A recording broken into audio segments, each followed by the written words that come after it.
Good morning students. हम पढ़ रहे हैं 11वां लेसन राजा और नाविक। ब्रह्मपुत्र असम की प्रसिद्ध नदी है। वर्ष भर इस नदी में जल रहता है। नदी के बीच में कई टापू हैं जिनमें कई वृक्ष हैं। ब्रह्मपुत्र नदी के तट पर बसा हुआ अभयपुरी नाम का एक छोटा सा शहर है। बात उस समय की है जब अभयपुरी में राजा अजीत नारायण राजा करते थे। वे बड़े बुद्धिमान थे। राजा अजीत नारायण को शिकार खेलने तथा नौका विहार करने का बड़ा शौक था। गर्मी का एक दिन राजा ने नौका विहार करने का निश्चय किया। दोपहर का भोजन करने के बाद मंत्रियों के साथ ब्रह्मपुत्र नदी के एक टापू पर जाने का विचार हुआ। राजा एक सजी हुई नौका पर सवार हुए। राजा के 5-6 मंत्री एक अन्य सजी हुई नौका पर सवार हुए। दोनों नौकाएं धीरे धीरे चलने लगी। ठंडी ठंडी हवा बह रही थी। राजा आंख बंद किए लेटे थे।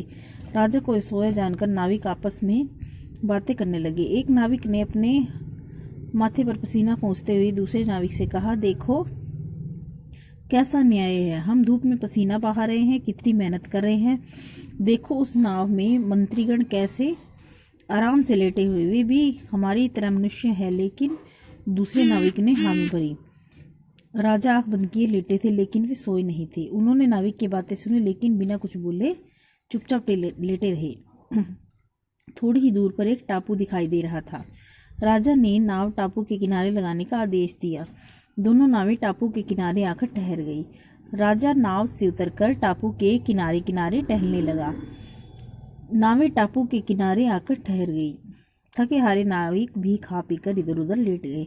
कुछ ही दूर पर एक मंदिर दिखाई दे रहा था। अचानक राजा को लगा कि मंदिर के निकट से कुछ आवाजें सुनाई दे रही हैं। ऐसा लगता है मानो कोई रो रहा है।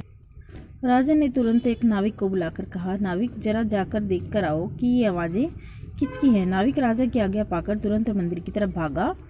टापू पर काफी चढ़ाई थी। वह चढ़ते हुए हाँफने लगा। कुछ देर बाद नाविक लौट आया।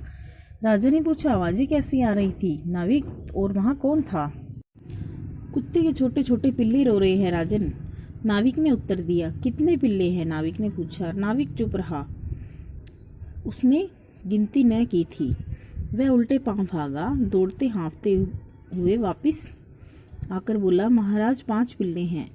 राजा ने नाविक से पूछा, उनमें से कितने मादा हैं और कितने नर। नाविक फिर चकराया। उसने तो यह जानने की कोशिश ही न की थी। वह फिर मंदिर तक दौड़ता हुआ आया और थोड़ी देर बाद लौटा। महाराज 2 नर और 3 मादा हैं। राजा ने फिर पूछा, नाविक पिल्ले किस रंग के हैं, काले, सफेद या भूरे रंग के।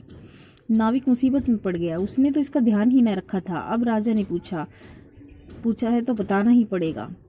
यह सोचकर वह चौथी बार भागता हुआ मंदिर के पास गया और बोला, महाराज 2 काले रंग के हैं और 3 भूरे रंग के हैं। राजा ने अब नाविक से कुछ न पूछा। नाविक ने मन ही मन ईश्वर को धन्यवाद दिया। राजा नाविक की हालत देखकर मन मन मुस्कुरा उठा। अब अपने मंत्रियों में से एक मंत्री को इशारे से बुलाया। बोले, मंदिर के निकट कुछ आवाजें आ रही है, जरा इनके बारे में पता लगा कर आइए। मंत्री राजा की आज्ञा पाकर मंदिर की तरफ चल दिए और थोड़ी देर बाद बोले, महाराज मंदिर के पीछे कुत्ते के पिल्ले आपस में लड़ झगड़ कर रो रहे हैं। ये उनकी ही आवाजें हैं। कितने पिल्ले हैं, 5। मंत्री ने झट उत्तर दिया। उनमें से कितने नर हैं और कितने मादा, राजा ने पूछा। 2 नर और 3 मादा महाराज, मंत्री ने कहा। वो किस रंग के पिल्ले हैं, मंत्री। महाराज 2 काले रंग के हैं और 3 भूरे रंग के हैं। इनकी माँ का रंग काला है। ये मंदिर के पुजारी के हैं, पालतू कुत्ते के पिल्ले हैं, मंत्री ने कहा। मंत्री के सभी प्रश्नों का उत्तर सही सुनने के बाद राजा ने नाविक की ओर देखकर कहा, मेरे प्रश्नों का उत्तर देने के लिए तुम 4 बार मंदिर तक गए, कितना परिश्रम करना, ठीक है ना। और देखो मंत्री जी ने एक बार में ही जाकर सारी जानकारी प्राप्त कर ली। आप समझे कि सभी मनुष्य समान होते हुए एक समान नहीं होते। कोई शारीरिक परिश्रम कर सकता है और कोई मानसिक। सबकी बुद्धि एक समान नहीं होती। इसीलिए कोई मंत्री बनता है तो कोई नाविक।